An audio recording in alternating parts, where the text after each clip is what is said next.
ఈ శరీరం అనేటువంటి రథం, అందులోనూ మనిషి తాలూకు శరీరం అనే రథం, నృకాయ రథం.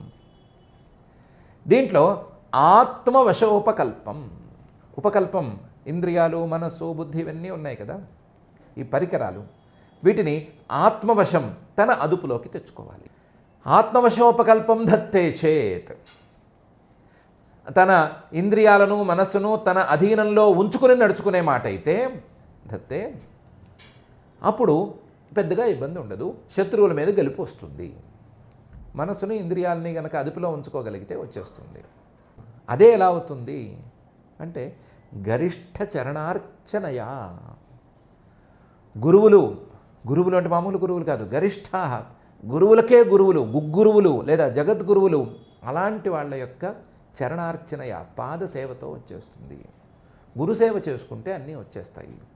గురువులను గనక ఆశ్రయిస్తే అన్నీ వస్తాయి. వాళ్ళు చెప్పిన మాటలను చక్కగా వింటే, సేవ చేసుకుని వాళ్ళ మీద ప్రేమను పెంచుకుని వాళ్ళు చెప్పేటువంటి మాటల్ని గనక శ్రద్ధగా వింటే ఇవన్నీ వచ్చేస్తాయి.